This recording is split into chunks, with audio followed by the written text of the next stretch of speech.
Por la transacción, las partes solucionan una controversia, solucionan una duda, una incertidumbre jurídica que tengan. Y al hacerlo, por lo menos en la lógica del Código Civil, se entiende que se extinguen obligaciones. Pero aquí viene el punto, ¿no? ¿Qué tipo de obligación extingue la transacción? La transacción no extingue cualquier obligación a secas, sino que la transacción va a ponerle fin, va a desaparecer a un tipo, a una clase específica de relación obligatoria. Si así formulo yo la pregunta,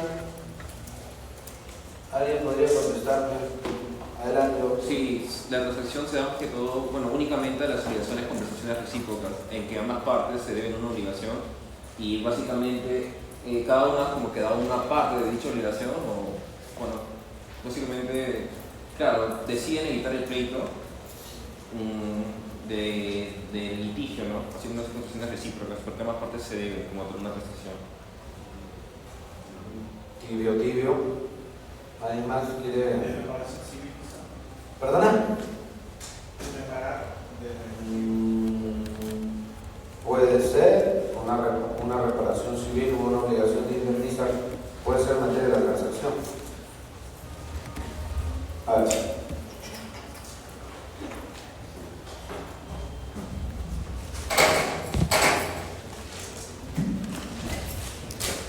Aquí,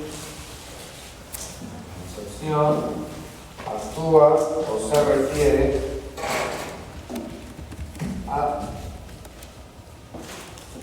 obligaciones o relaciones obligatorias. Obligaciones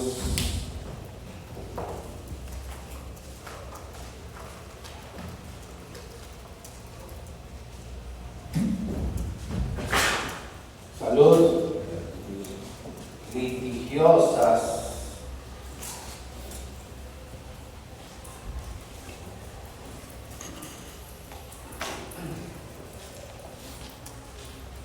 O si quieres, esto lo estoy diciendo en un sentido amplio, ya no técnico, dudosas, en el entendido de que las partes no tienen claro o no hay coincidencia en ellas sobre la existencia misma de la deuda, no tienen certeza alguna.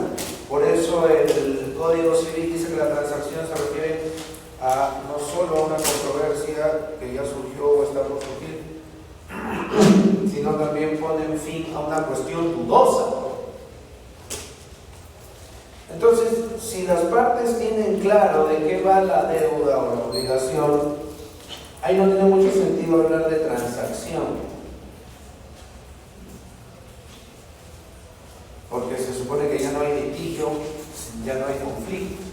Si hay un litigio, si hay un conflicto, si hay una discrepancia, ahí entra la transacción, extingue lo litigioso y lo va a reemplazar, entre comillas, porque no es innovación. Lo litigioso queda sustituido por una cuestión no litigiosa, por una relación obligatoria u obligaciones que son ciertas, indiscutibles para las dos partes. Al transar, ya las dos partes están aceptando la configuración de sus deudas, de sus créditos. Entonces ya va a ser algo certero para ellas. De lo litigioso se pasa a lo certero y no litigioso, no discutido. De lo dudoso, de lo cuestionable, se pasa a lo indubitable o incuestionable. Gracias a la transacción. Ahora, la transacción, cuando dice asunto dudoso litigioso, dice evitando el pleito que podría promoverse o finalizando el que está iniciado. Ahora dice con las concesiones recíprocas, ¿no? Las partes se hacen concesiones recíprocas. Nosotros habíamos destacado ahí el término recíproco, incluso habíamos visto el diccionario. La pregunta es, doctoras, doctores, ¿cómo procesar esto del recíproco? ¿Qué sucede, decíamos en la sesión anterior, si una parte transa de tal modo que cede algo muy grande, una macro cesión de su posición, o cede en favor del otro, una macro cesión, una cosa muy grande, y la otra parte hace una micro cesión, cede muy poco, a eso le podemos denominar, eso merecerá ser llamado o denominado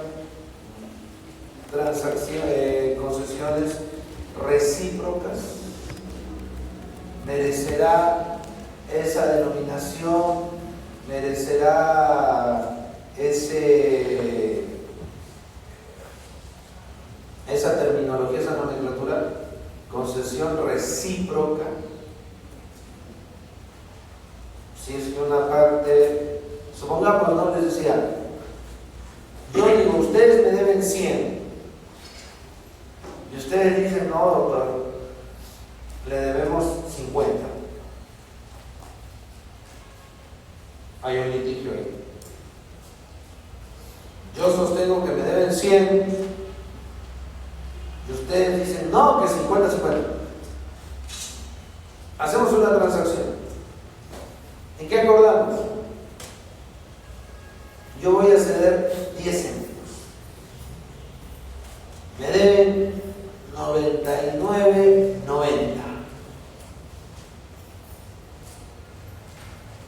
Yo he cedido 10 céntimos. ¿Ustedes cuánto han cedido?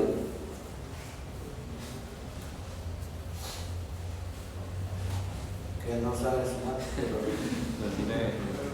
¿Cuánto? 99. 49.90. 49, porque ustedes dicen que es 50, yo digo que es 100.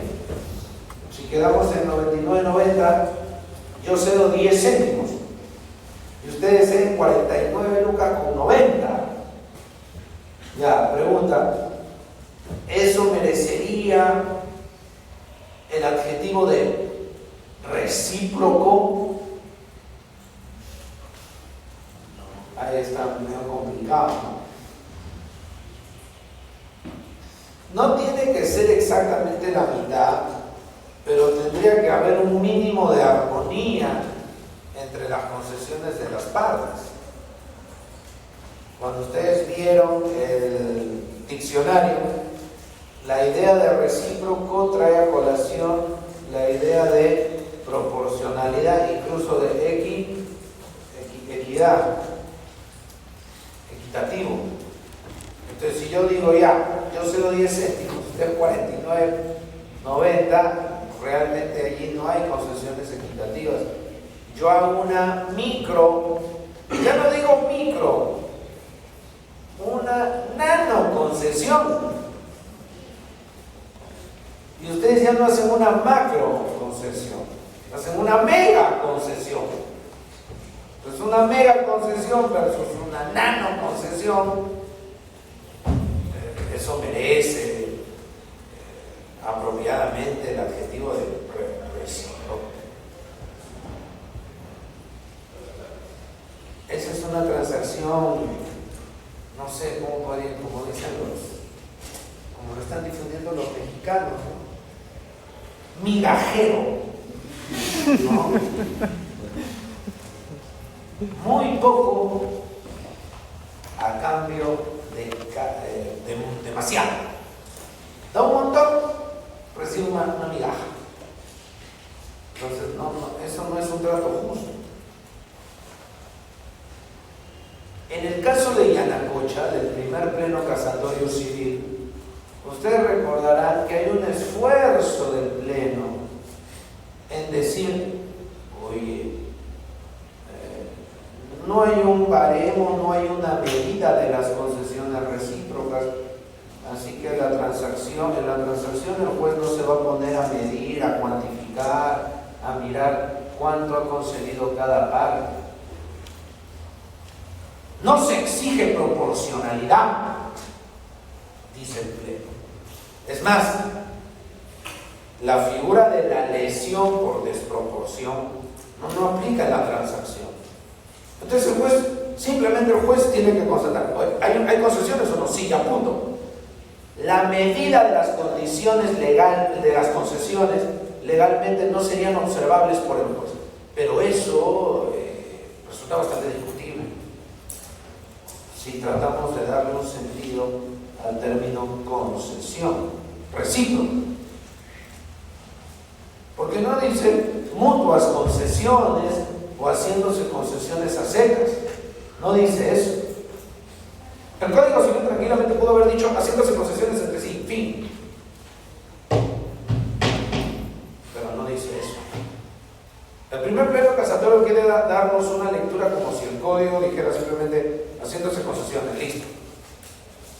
Haciéndose concesiones entre sí, ¿no? Haciéndose concesiones, ya está. Pero el Código agrega un adjetivo muy importante que habría que darle un sentido: recíproco.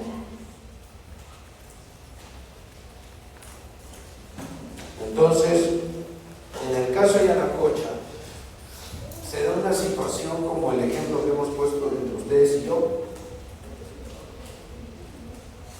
La minera, una nano concesión, 2.000, 3.000 soles por persona. Y la comunidad campesina,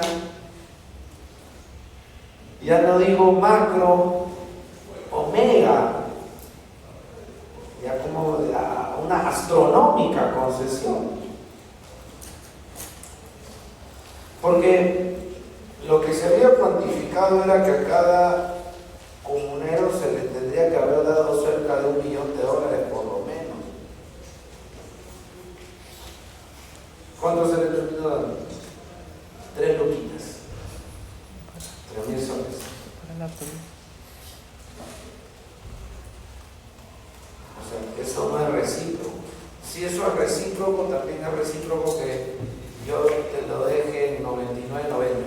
O peor, voy más allá.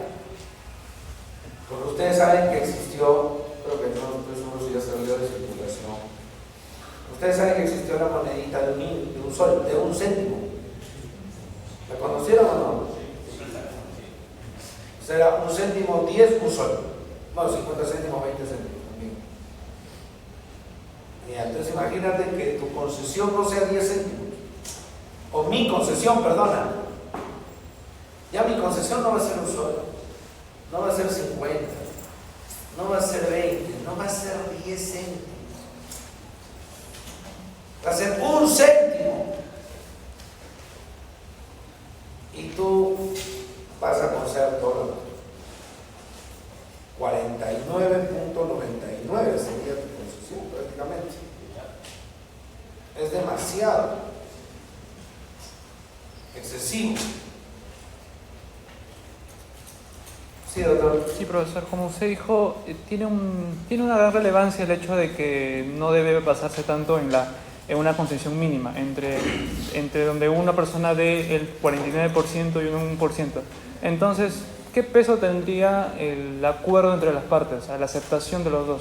Se supone que, creo que la lectura se fija en que el juez solamente debe revisar si sí o no, porque se supone que ya se pusieron de acuerdo las dos personas. No sé qué podría tener.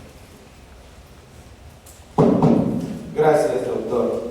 Sí, a lo que voy es que las partes pueden quererlo, pero esto es un límite a la autonomía privada. Tiene que haber un mínimo de reciprocidad.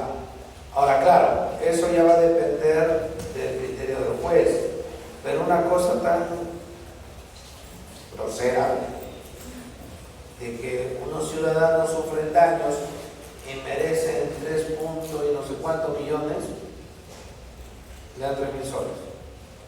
2.000 a 3.000 soles por cabeza. O sea, la disparidad de concesiones es brutal. Claro, eso no quita que problema con la demanda de la señora, ¿no? Quirós Villati, era Quirós. No, el problema fue que ella simplemente dijo: sufrí daños, páguenme, y no habló de la transacción. Y Yanacocha, la minera, saca la transacción. Se queja, ¿no? Oye, ¿por qué demandas y pides la plata así nomás? ¿Por qué no le cuentas al juez que transaste? ¿Qué pasa con esa transacción? ¿Por qué no la estás tomando en cuenta? ¿Que la firmamos solo por jugar y no tiene ninguna relevancia?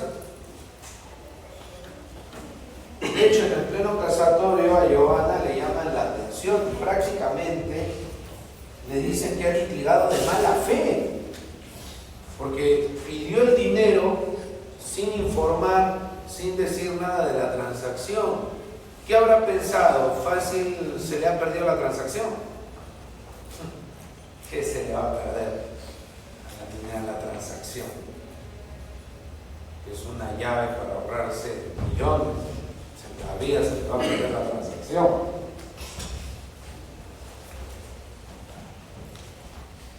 Entonces, en la contestación de demanda, bueno, en la excepción correspondiente, se dice: no, ya hemos pensado, ya hay un arreglo, no sabemos por qué la señora está demandando nuevamente, allí hay un problema.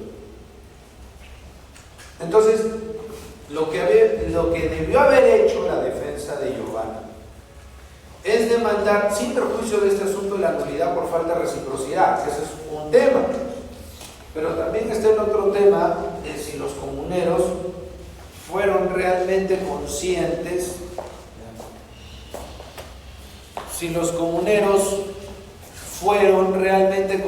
de lo que estaban firmando. Ellos sabían, ellos tenían claro qué cosas estaban firmando. Ellos eran conscientes del gran daño que habían sufrido como consecuencia del derrame de mercurio, del alcance sobre su salud. No lo tenían claro. La minera, como experta en el manejo de insumos químicos, es obvio que si tenía más claro la repercusión en la salud de esos ciudadanos. Por eso fue y corrió: toma, ¿no? Pero firma primero. Entonces, ¿qué pasa con esas transacciones? Por un lado, podría construirse una causal de nulidad por el asunto de la desproporcionalidad manifiesta, es decir, que no cumple cabalmente el requisito de la reciprocidad de las concesiones. Pero ¿qué sucede con el hecho de que ellos no tenían tan claro lo que estaban firmando? No, es una cosa menor. Me ensucié las manos. Bueno, de repente solo me causa picazón, un tema externo, nomás una inflamación, salpullido, ¿no? Nada más. No tenían claro que había habido una contaminación, pero muy grave, que eventualmente iba a generar, pues, incluso cáncer en algunos casos. ¿Qué pasa con esta transacción, doctores?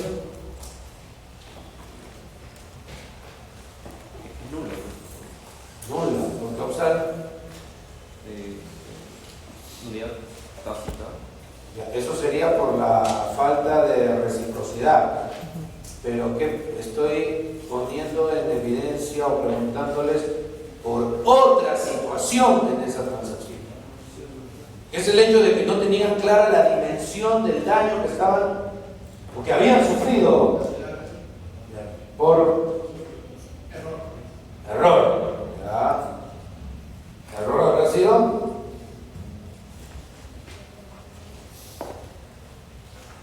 ¿Solo error habría? O sea, todo es la culpa del comunero.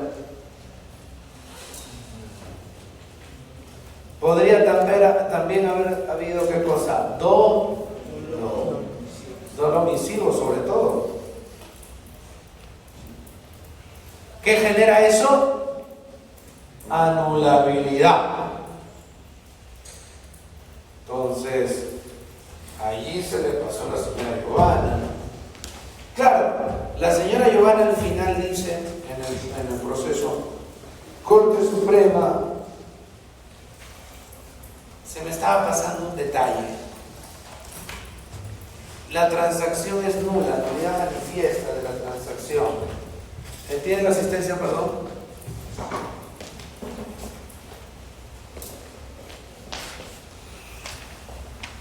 Doctora, circúlenlo por favor, doctores, ya para que no se quede última hora.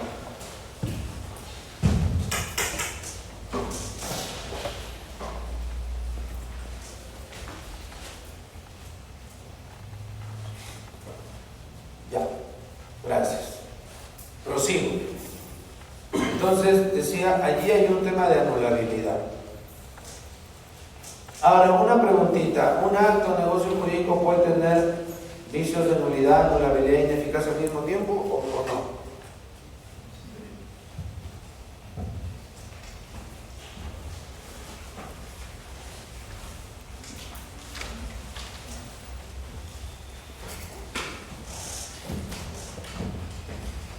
¿Qué dicen?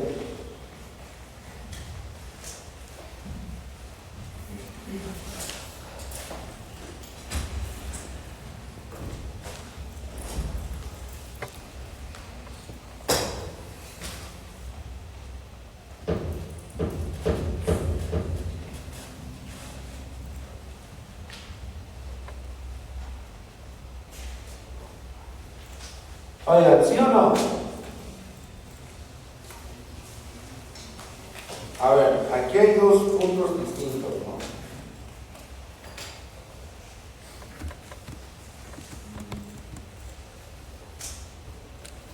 Que un negocio jurídico, que un acto jurídico tenga las causales, ya, de nulidad, ¿de acuerdo? Eso de un lado. Que haya problemas con las causales de nulidad.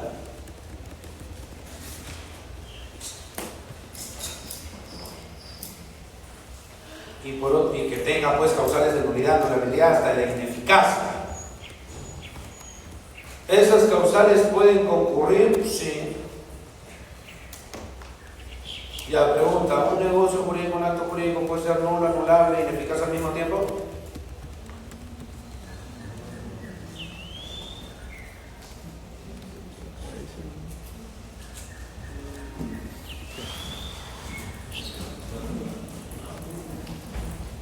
¿Puede ser o no?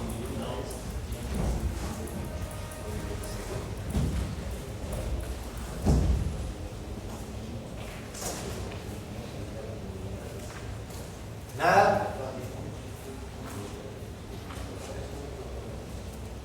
¿Puede ser nulo, anulable, ineficaz al mismo tiempo?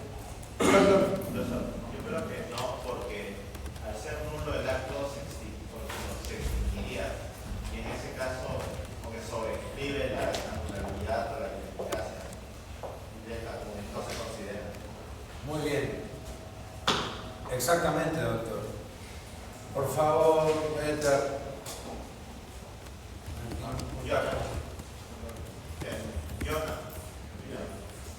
John.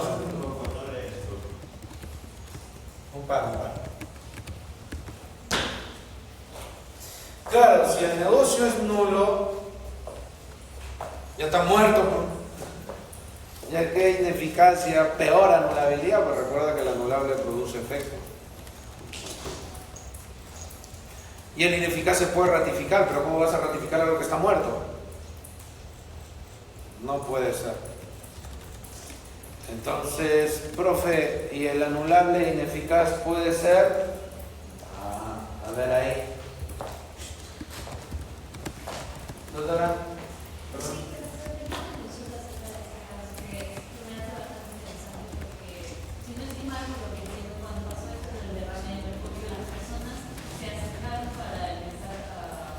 Porque tenía un color que decía parece tipo, creían que era material precioso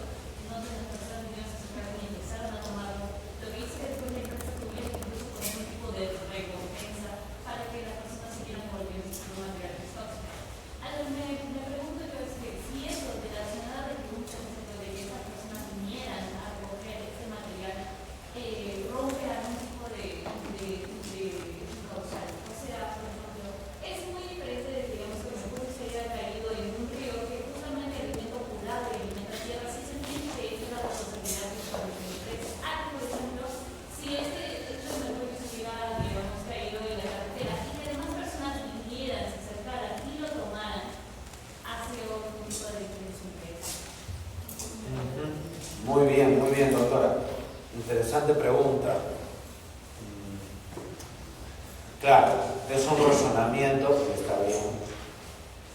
No lo digo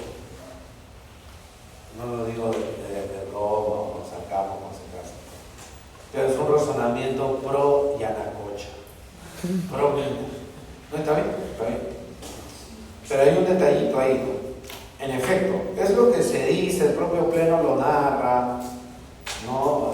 Que incluso fueron con altavoces, así como con este micrófono. No se agarren el mercurio, devuélvanlo, es peligroso, no se lo agarren. No.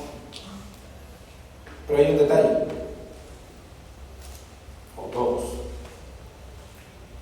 Los comuneros, si en su conocimiento estaba que eso era grave, peligroso, mejor dicho, lo hubieran chapado. Que había un temita ahí de falta de conocimiento. Y yo estoy desarrollando mi actividad minera en una zona donde hay esa situación cultural. Y al desarrollar la actividad minera estoy obteniendo una serie de utilidades. Cuando hay una situación de derrame en el ámbito de una conducta riesgosa, una actividad empresarial riesgosa, peligrosa, se puede dar un derrame, como en efecto se dio. Y hay una situación riesgosa de que las personas, en su idiosincrasia, en su cultura, puedan coger ello. Ahora, si hay, entonces, por allí, es una situación de riesgo. Pero prosiguiendo con tu razonamiento, ¿alguien podría replicar lo que yo acabo de decir?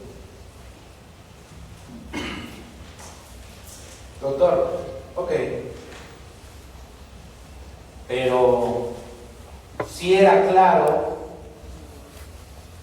que no era suyo, ¿por qué se lo agarran?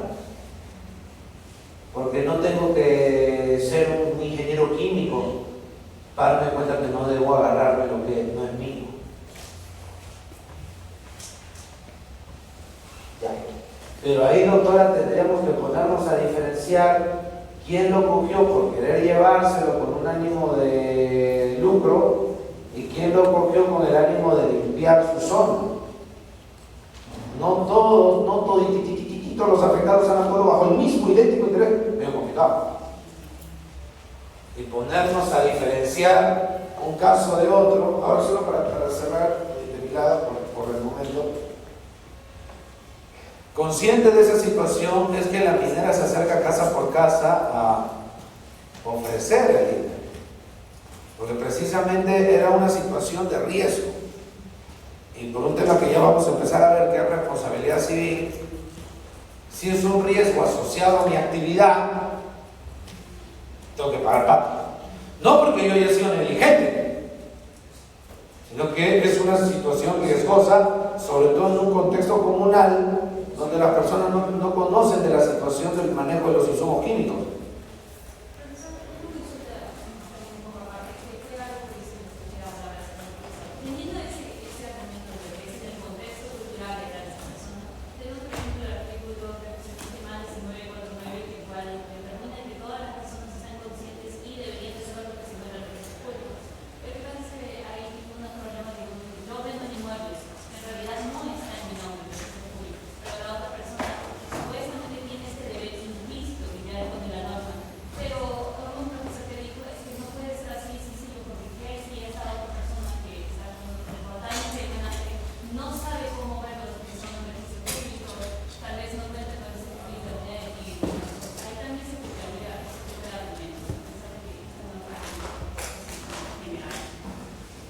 Ya, pero a ver, o sea, antes de eso, lo del conocimiento de los registros, ¿lo estás tratando de extrapolar a este tema de Yanacocha o estás cambiando un poco de tema?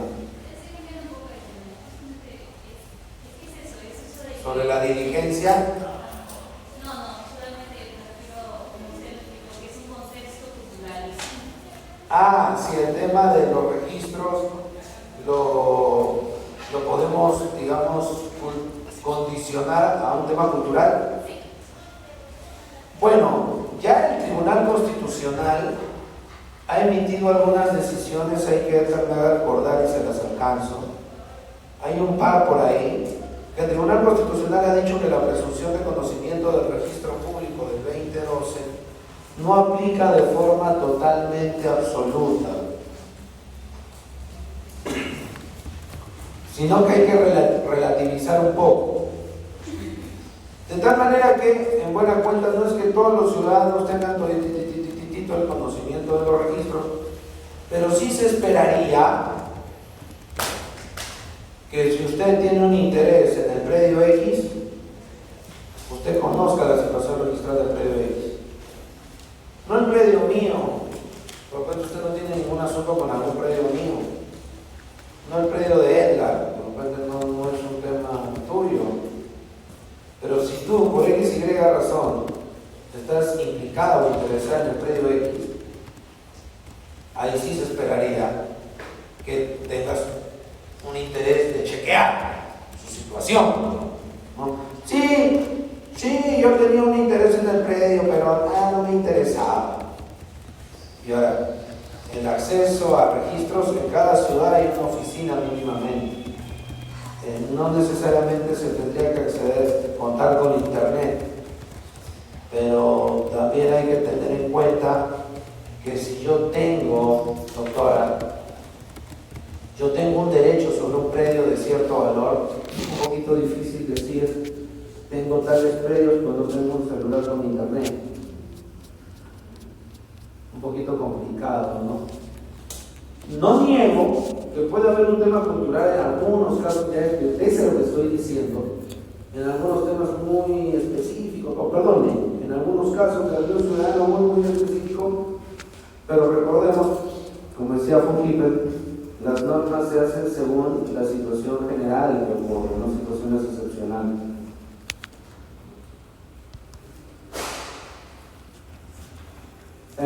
Entonces, regresando al tema de la minera pudo haber sido diligente, pero no ese es el tema. La desgracia que pasó es un riesgo que se puede considerar asociado a su actividad de explotación minera y constante manejo de insumos químicos en grandes cantidades. Objetiva. Exacto. Tal cual.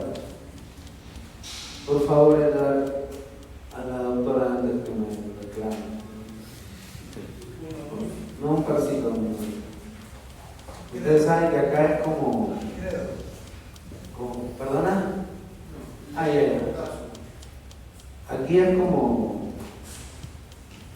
de dos en dos, como las cervezas. ¿Ya? Bueno, prosigo, ¿ya? Entonces, el tema de Yanacocha lo haríamos así. En algún momento, no quiero pecar de infiel, porque no me queda claro si el profe ha desarrollado la idea de su último libro que ha sacado. En alguna ocasión conversando, fue coloquial, no fue ni siquiera en conferencia ni nada. Conversando con nuestro buen amigo, el profesor Juan Espinosa, decía él, oye, ¿tú no creerías que puede ser un tema el tema de Yanacocha, ¿no? De la transacción, violación del orden público, nulidad virtual o violación de las buenas costumbres? O sea, nulidad virtual podría ser, lo de las buenas costumbres no lo veo, porque me parece a mí que ya está solucionado por la ley, si es que le damos un sentido finalista, valioso, digamos, al término recíproco. Y en efecto eso va a depender un poquito del caso por caso, ¿no? Se le da al juez un poder para que valore, aprecie, juzgue la reciprocidad del acuerdo. Por eso, como ustedes ya saben, precisamente a diferencia, noten ustedes por favor, a diferencia de otros negocios jurídicos, de otros contratos, Hay un negocio jurídico, un contrato que está diseñado para de una u otra forma ir a parar a las manos de un juez en la transacción. Eso no sucede con otros negocios. De hecho, no existe compra-venta judicial, o el arrendamiento judicial, o el consorcio judicial. Pero sí existe ¿qué? Transacción judicial. Eso no se puede dejar de lado. Entonces, un juez tiene que hacer un chequeo. Y tiene lógica, pues, ese chequeo con este adjetivo recíproco. Lo de buenas costumbres, la verdad, en mi modesta opinión, no lo veo. Sigamos. Ya cuando decíamos la transacción tiene valor de cosa juzgada, eso obviamente se refiere solamente a la transacción judicial. Porque un acto privado, un acto entre particulares es un poquito difícil tener el valor de cosa juzgada. No se puede. Entonces, la última parte del 1302, referido a la transacción judicial, porque un acto entre particulares no tendría jurídicamente esa fuerza de cosa juzgada. La transacción debe contener la renuncia de las partes a cualquier acción que tenga una contra la otra sobre el objeto de dicha transacción. La transacción debe contener la renuncia de las partes a cualquier acción que tenga una contra la otra sobre el objeto. O sea, renuncio, no te voy a reclamar nada. Y ya saben, 1304, la transacción se hace por escrito bajo sanción de nulidad. ¿Qué pasa si la transacción es verbal? Nulo. Ahora, ¿qué pasa si la transacción es verbal pero queda grabada en un aplicativo Meet o Zoom y un notario hace una transcripción? ¿Qué pasa ahí? ¿Sigue siendo nulo? ¿Por qué? Si el notario lo ha transcrito. Que debe ser por escrito. No, pero el notario lo está transcribiendo. Bueno, si lo vemos así, pues. Ahí ya queda bien ahí o no. A ver, ¿quién me contesta? Eso ya lo habíamos conversado, me parece. Acordaré que ya les había explicado ahí. A ver. Doctor. Que las mismas partes tienen que hacer, las mismas partes tienen que cumplir con la formalidad. ¿Y el notario es parte? No. Exacto. Por favor. Cuando se dice tal o cual negocio jurídico debe tener una formalidad solemne, es que las partes tienen que cumplir con esa solemnidad. No extraños. Es un lío del notario, es un litigio del notario, no es su tema. ¿Vale entonces lo que él escriture? No. ¿Se subsana la nulidad? Además, acuérdate, la nulidad es insubsanable. Si el día de hoy cierran el acuerdo verbal, la transacción verbal es nula. Y si mañana el notario lo transcribe, estás como pretendiendo subsanar, pero no se puede subsanar, la nulidad no se puede arreglar. Está muerto allá. ¿De acuerdo?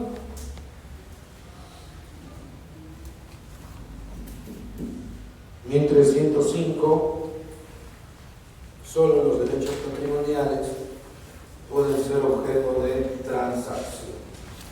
Ya reitero, solo los derechos patrimoniales pueden ser objeto de transacción.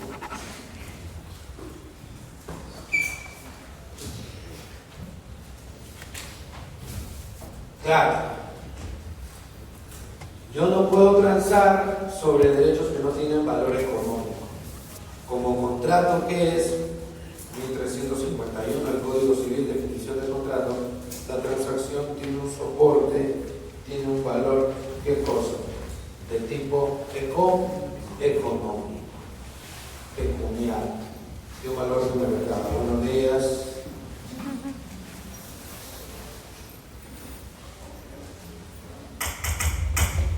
Ya, el 1306 nos va a ayudar para valorar un poquito lo siguiente.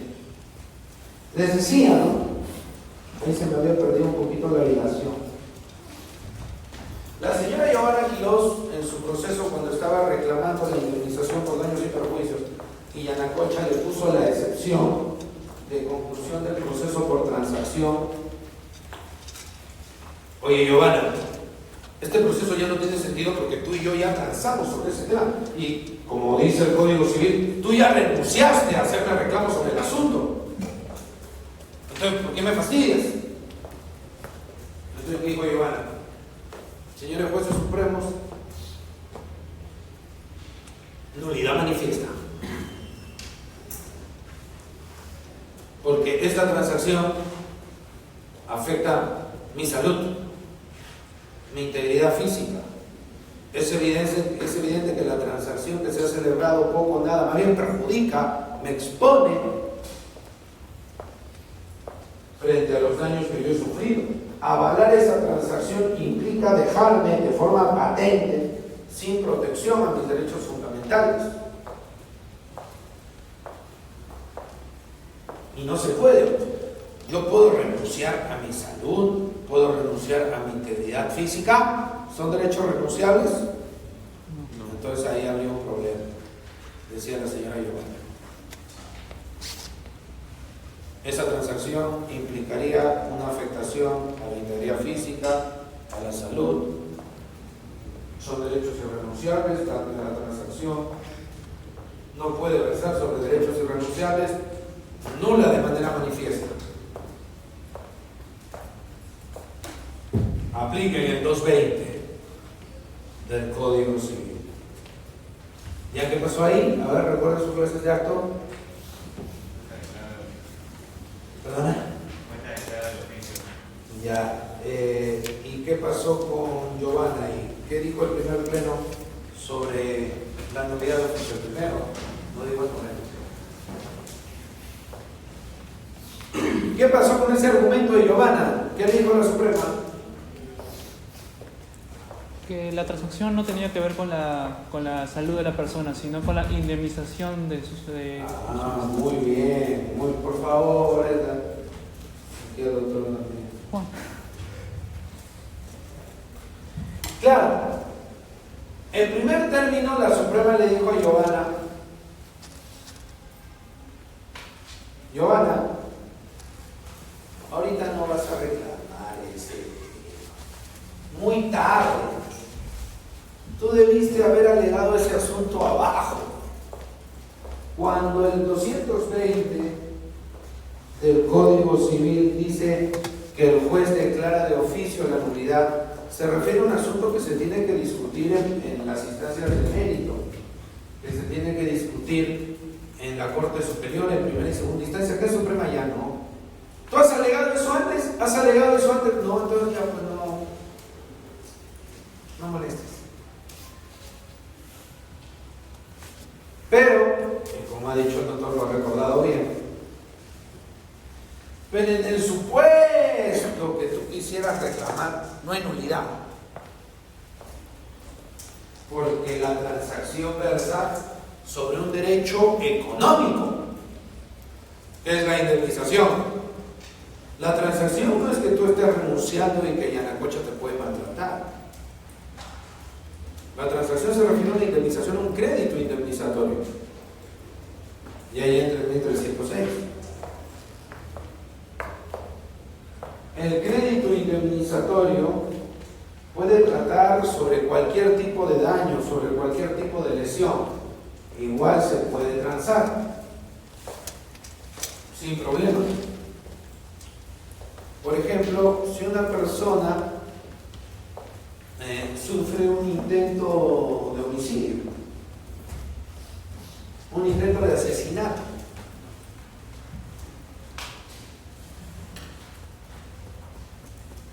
¿se puede transar? A ver, cambio de ejemplo. Juanito tiene su enamorada, Juanita.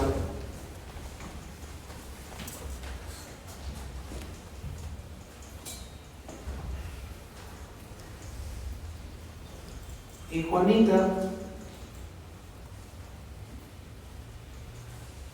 estudia odontología. Y para egresar, para ver el tema de sus papeles, Juanita necesita ensayos, necesita voluntarios para hacer extracciones, cosas de ese tipo.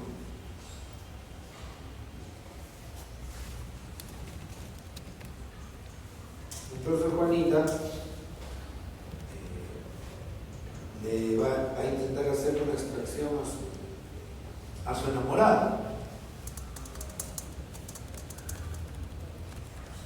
Pero el día anterior, Juanita se entera que su pareja, el enamorado, el futuro paciente,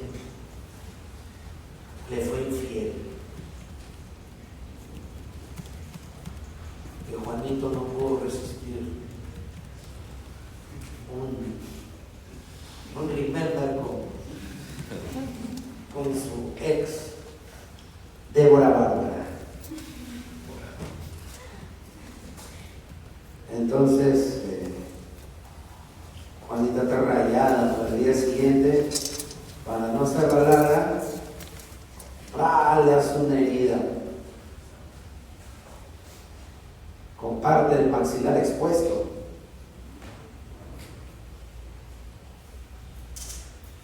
¿Ahí hay un tipo penal o no? Sí. Claro. Lesiones. La universidad, la facultad va a llamar policía, fiscalía y va a abrir una investigación. Pero Juanita, sí, te entiendo. Hasta acá llegamos y no te voy a pedir ninguna indemnización.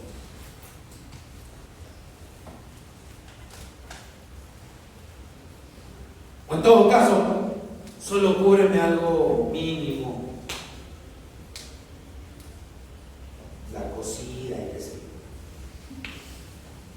Algunas pastillas, ¿no? Las citas médicas, ya no tengo seguro. Solo existe. No cubren algunas cosas. Y llegan a un buen arreglo.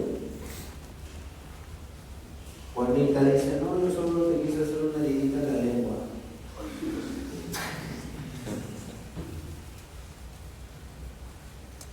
¿Ese tipo de arreglo, ese tipo de transacción se puede o no?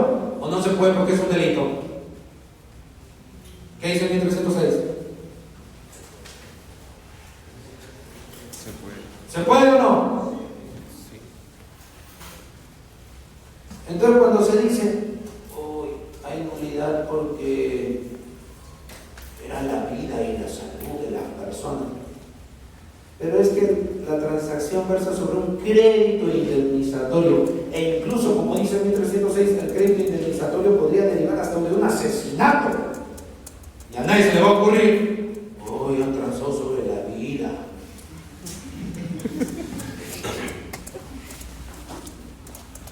Siempre están transando sobre un crédito indemnizatorio. Ya. Respiren 5 minutos, doctores.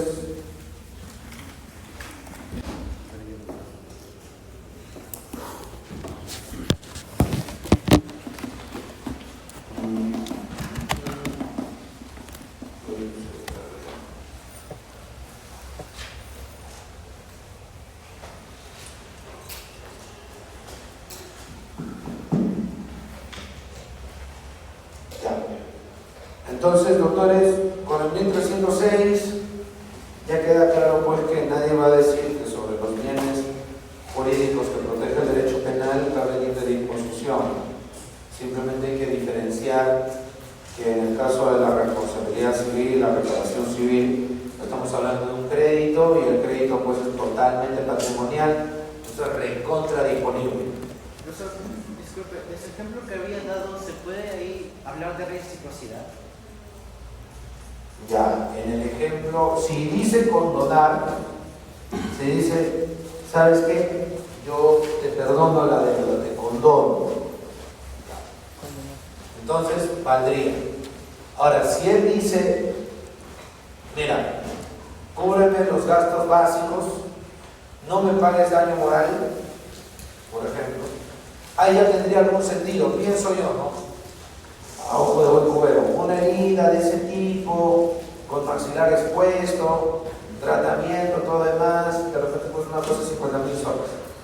Ponte que le dice a ella, mira, cúbreme los tratamientos básicos, quedemos en 5.000, 6.000, 7.000, te hablo de una cosa de ese tipo.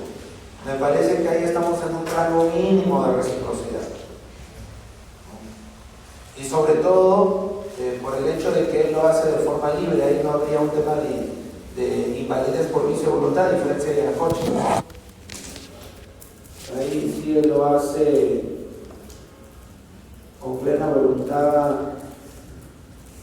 Ya no quiero saber nada de esta mierda porque la próxima semana lo mejor por lo bueno no. Chao. Esta me sale. Claro, va con el discurso de me lo merezco, ¿no? Pero en el fondo es lo que escapar. Bueno. 1307 dice, los representantes ausentes muy capaces pueden transigir con la aprobación del juez, quien para este efecto oirá al Ministerio Público y al Consejo de Familia cuando lo haya y lo estime conveniente. Permítame un segundito, por favor.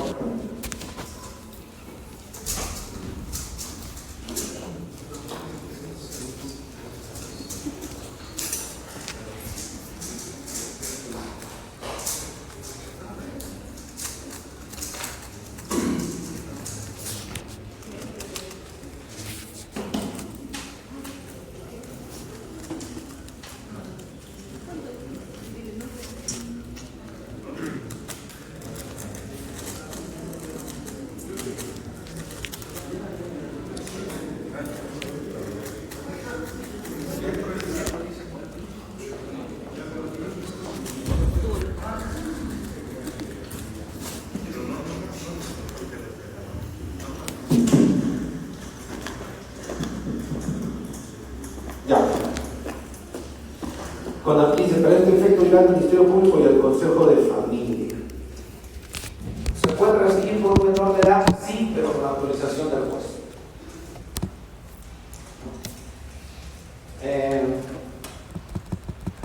Por ahí, algún estudiante, estando en la academia, en el centro preuniversitario, por ahí sufre algún daño, algún perjuicio y pide una indemnización y transigue. Todavía no tiene 18 años. ¿Pueden transigir sus padres por él? Sí, pero con autorización del juez. Y obviamente al juez se le lleva el proyecto de la transacción, de lo que se pretende firmar. Ojo.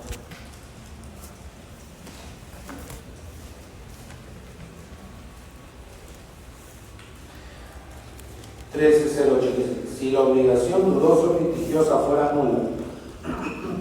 Ese 1308 era lo que estamos conversando al comienzo, el objeto de la transacción, que se puede desprender del 1308.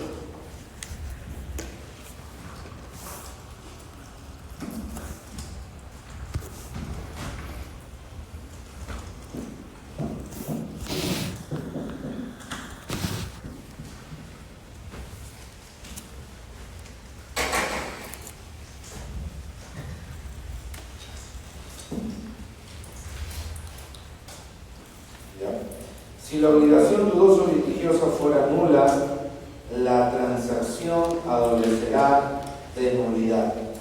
Si fuera anulable, las partes, conociendo el vicio, la celebran, tiene validez la transacción. A ver, cuando dice, si la obligación dudosa o litigiosa fuera nula, ya habíamos conversado de esto. ¿Una obligación puede ser nula? Claro. La fuente está nula. Si la fuente de la obligación litigiosa, de la obligación dudosa resulta nula, Entonces nunca se generó nada. Y si nunca se generó nada, ¿sobre qué van a transar? No tiene sentido.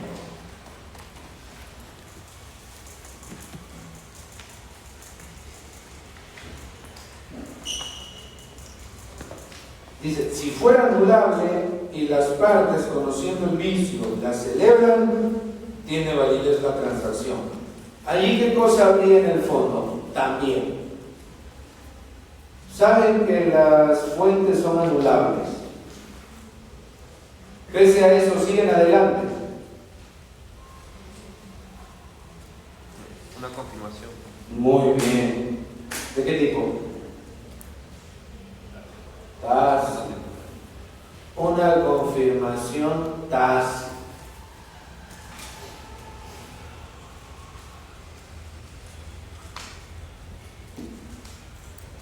1309. Si la cuestión dudoso-litigiosa versara sobre la nulidad o anulabilidad de la obligación y las partes así lo manifestaran expresamente, la transacción será válida. Y insisto, si la cuestión dudoso-litigiosa versara sobre la nulidad o anulabilidad de la obligación y las partes así lo manifestaran expresamente, la transacción será válida. ¿De acuerdo? ¿Ya? Entonces, ¿yo puedo transar sobre temas de nulidad, sobre temas de anulabilidad? Sí. Sí se puede. 13.10. La transacción es indivisible y si alguna de sus estipulaciones fuese nula o se anulase, queda sin efecto, salvo pacto en contrario. Si una parte de la transacción está mal, todo se cae. En tal caso se restablecen las garantías otorgadas por las partes, pero no la prestada por tercero.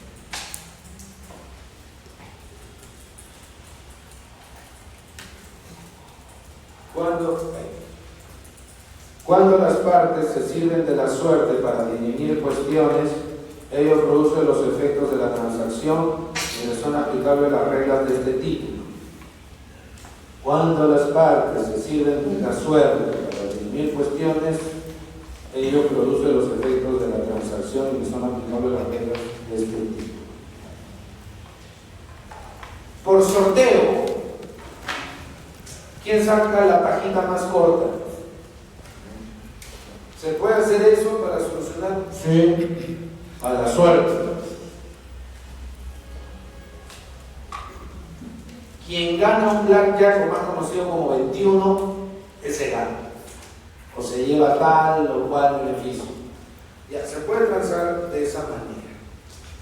Pero la verdad no es usual. Salvo la división y partición. ¿Cómo ocurre la división y partición? Sobre decir, vamos a partir el inmueble en 7 polígonos. Somos 7 personas, 7 polígonos. El técnico que hemos elegido, al azar también, de forma independiente, se le ha pagado, él ha establecido, nos ha explicado que se puede partir en 7. De esta forma. Pam, pam, pam, pam. No, pero a mí yo quiero pegado a la avenida. No. ¿Sabes qué? Al sorteo. Lo que tengas que ser será. Lo que tenga que ser será.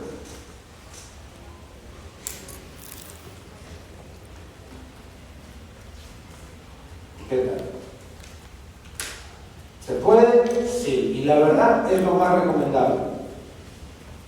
Porque un juicio de división y partición, doctores, es bien feo.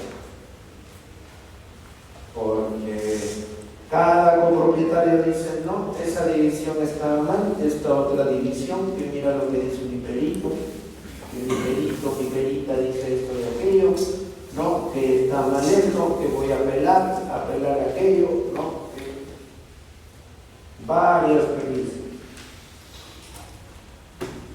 Diversas diligencias por cada perito. ¿Cómo se debe dividir entre los copropietarios el inmueble que está en situación de indivisión?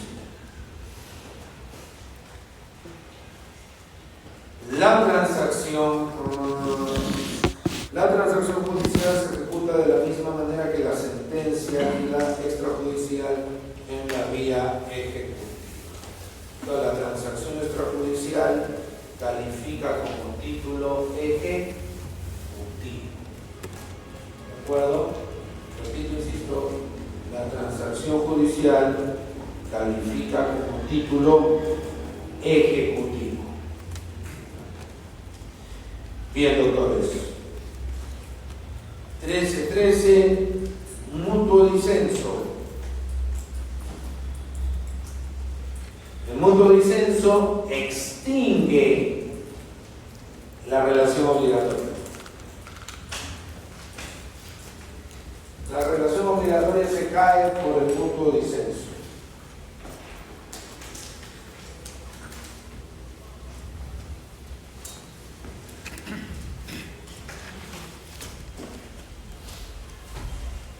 ¿Ya? La relación obligatoria se cae, repito, insisto, por el mutuo disenso.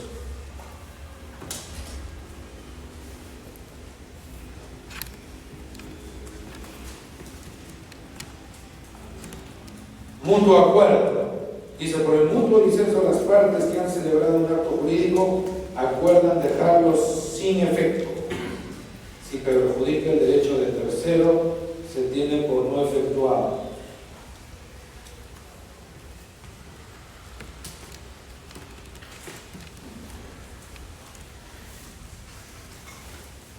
Aquí las partes cierran un negocio, el negocio está vigente y las partes se ponen de acuerdo y lo llevan a su fin.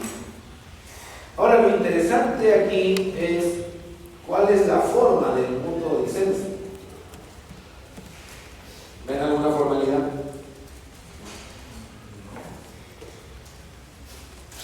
¿Hay alguna formalidad? No hay. Si no hay formalidad, ¿qué podría ser? 143. Libertad de foro. Podría ser hasta verbal. Pero aquí viene la pregunta: ¿un negocio jurídico, un contrato solemne,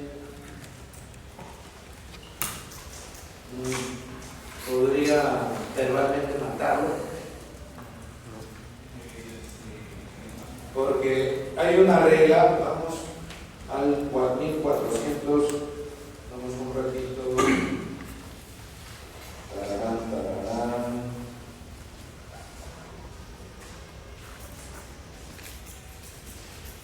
(14.13) doctores. ¿Quién lo lee? A ver, por favor. Voluntaria. Doctor. Artículo 1413. Las modificaciones del contrato original deben efectuarse en la forma prescrita para ese contrato.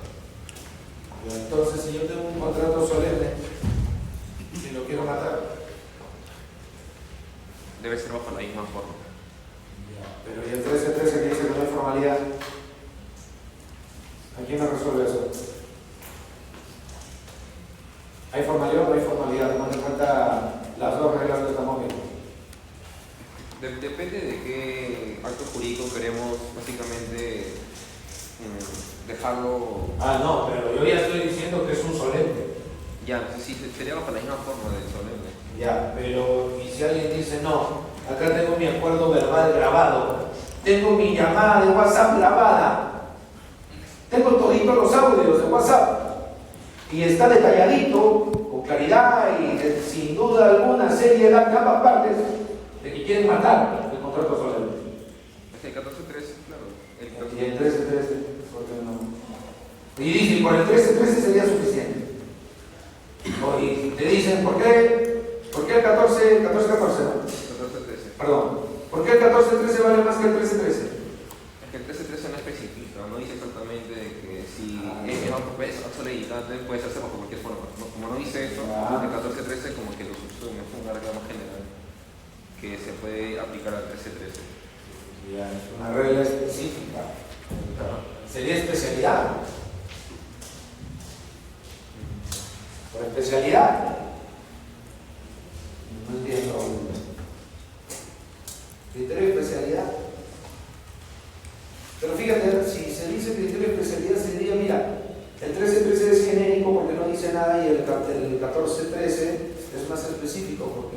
habla de la modificación, pero más bien alguien podría decir al revés. El 14.13 me habla de modificaciones en general, mientras el 13.13 es mucho más específico, me habla solamente de la muerte. Lo especial prima sobre lo general.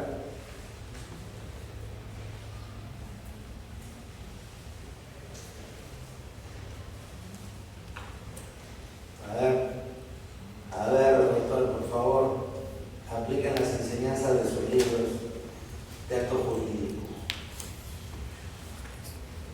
¿Ha visto que es importante acto? ¿Ya te das cuenta? ¿O piensan que es broma, que es una muletilla?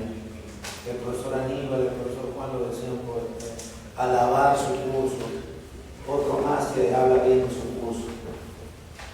¿Te das cuenta de lo recontra importante que es?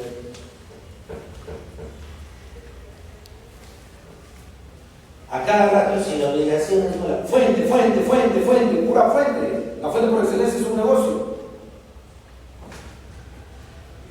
Este tema está recontra enlazado con algo.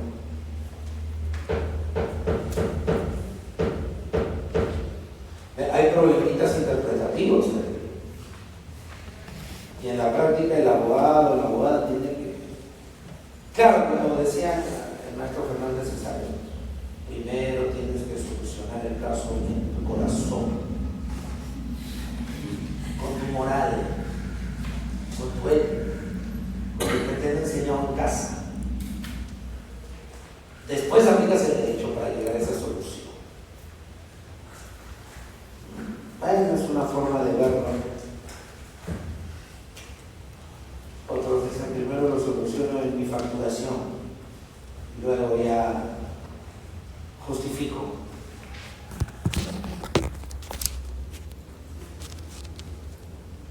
Hay un problemita aquí, ¿no? Porque el 14.13 nos habla de modificaciones. Yo le pregunto, ¿una modificación implica un cambio y también la muerte de la relación o solo cambio? Solo cambio.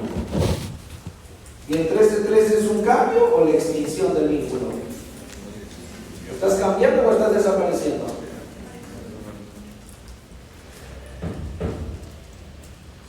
¿Qué podríamos decir? Que son temas diferentes.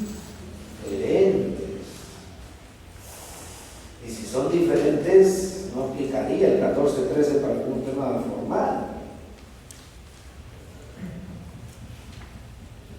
Ahí hay un tema de seguridad, porque a mí me preocuparía que un contrato solemne pueda tumbarse por un WhatsApp.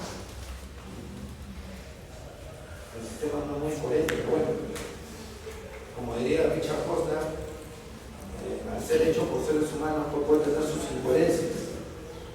Si hay un vacío legal, ¿qué se va a hacer? Lo otro sería ensayar una interpretación restrictiva y decir que el 13.13 sí entendido se refiere a lo que no tiene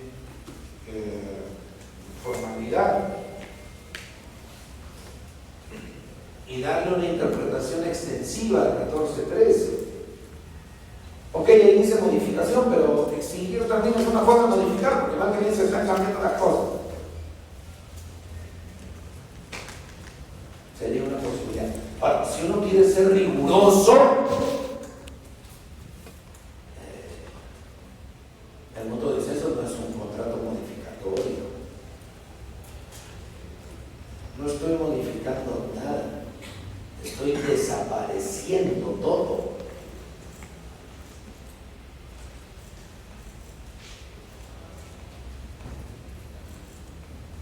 Entonces, ahí hay un asunto para la discusión, ¿no? La formalidad del mutuo disenso, que es un tema que los autores de obligaciones no discuten, al menos a nivel nacional poco o nada se discute. Obviamente, por seguridad, tú vas a tener que elegir la forma más, entre comillas, formal para llevar adelante un mutuo disenso.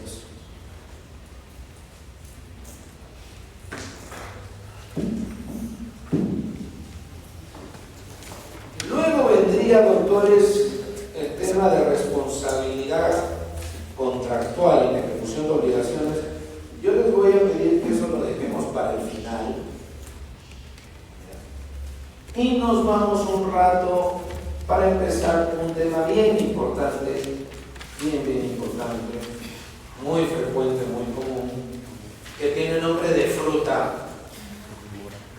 Bueno, la mora. La mora. Pero antes de eso, un paréntesis jurisprudencial.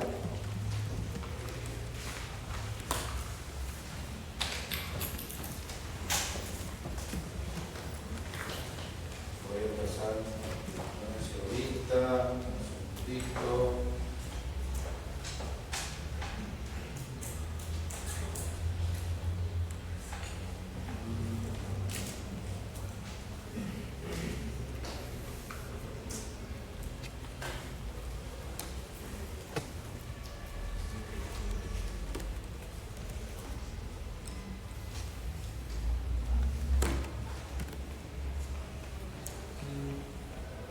Algo muy pequeño, ya muy breve,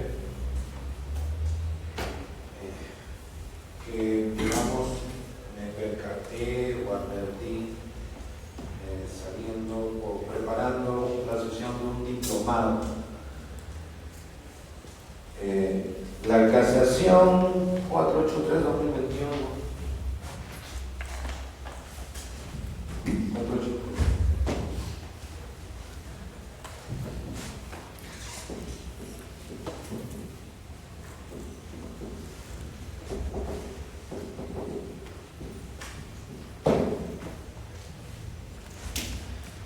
De la Sala Civil Transitoria de la Corte Suprema.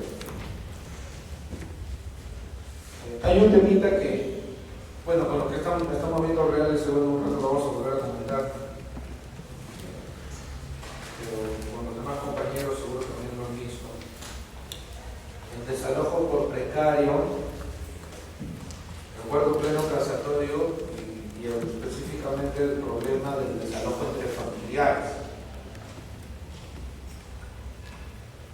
¿Qué pasa si se quiere desalojar a un menor de edad? Una tía está desalojando en un inmueble donde están sus sobrinitos.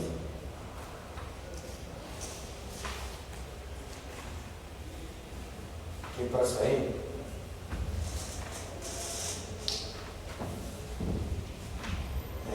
Un abuelo desalojando al nieto o el nieto desalojando al abuelo. Y en este caso, ¿verdad? ¿Qué tenemos?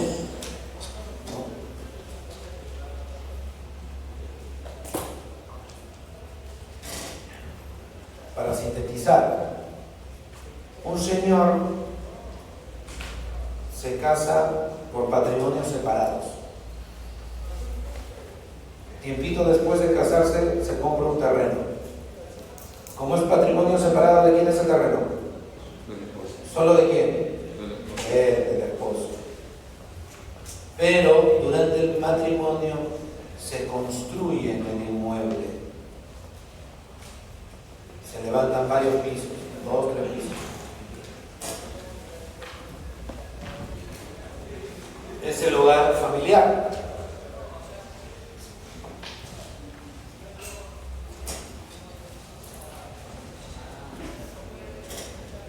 Es el hogar familiar.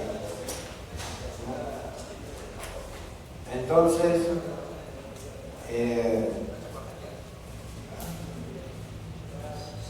se separan.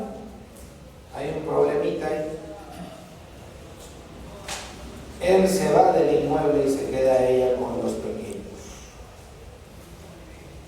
Él agarra y le dona el predio a su hermana, tía de los menores. Y esta hermana desalojo contra la excuñada, o bueno, todavía cuñada. La hermana dice, pues no, bueno, señor después yo soy la nueva dueña, y bueno, ahí está mi cuñada, yo no tengo nada con ella, ella no tiene ningún derecho. Que se vaya. Primera instancia, es cierto, tiene que irse. ¿Qué decía la señora demandada? No soy precaria porque esto ha sido el hogar conyugal y yo he metido fondos, yo he metido plata para la construcción de esta edificación.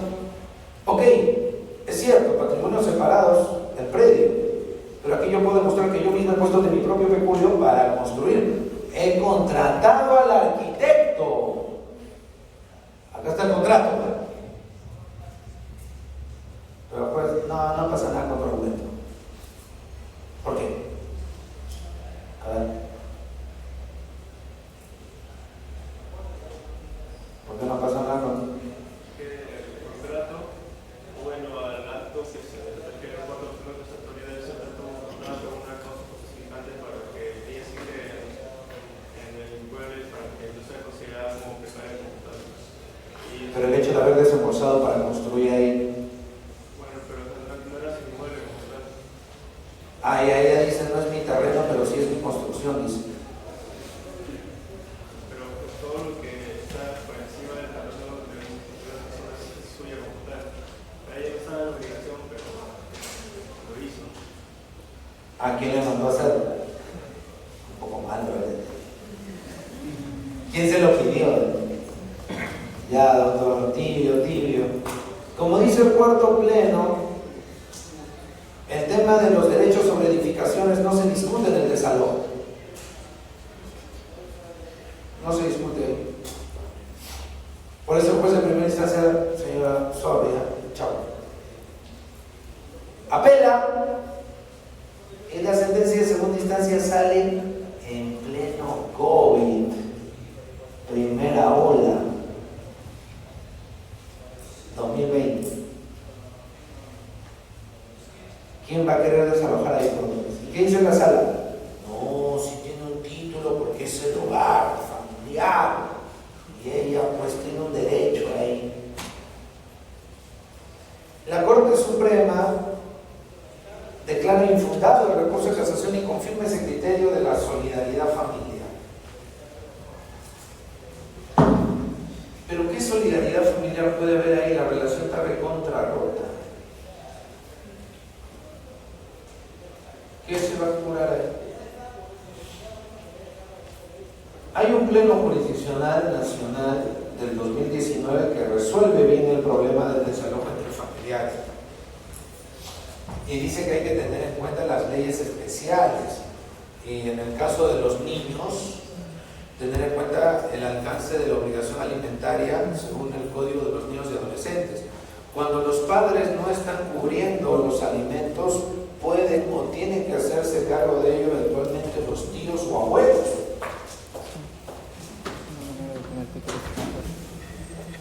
¿Ya? Los tíos o abuelos. Entonces acá, si quedaba claro que los pequeños no tenían dónde ir, y el propio Código de los Niños y Adolescentes garantiza a los pequeños la unidad familiar con su mamá, ahí hay una serie de derechos legales sustentados en el parentesco que se dan. Los menores, al no tener una vivienda, porque el papá se mandó a mudar o se estaba haciendo el loco, podrían exigirle a la tía. Y hasta que no se solucione el asunto de los alimentos, no va el desalojo. Porque el menor tendría derecho a una vivienda y se la puede exigir hasta a su tía por el Código de los Niños y Adolescentes. Y ese mismo código le da derecho a estar en unidad con su mamita. No hay necesidad de estar aplicando directamente la Constitución a un juicio de desalojo. Ahora, profe, este es un caso del 2021, sí, pero el problema es que se ha publicado este año, 2025. O sea, a pesar que existe un pleno jurisdiccional interesante que aporta, se sigue aplicando el criterio viejo de la solidaridad familiar. ¿Cómo se van a desalojar entre familiares? O sea, mal. ¿Y la familia dónde queda? hay normas infraconstitucionales que solucionan este tema. También hay que tener en cuenta la ley del adulto mayor. Descárguense ese pleno jurisdiccional del 2019, tienen cosas interesantes. Bien, doctores, ahí lo vamos dejando, ahí estamos coordinando con Edgar, por favor, gracias. Buenas tardes.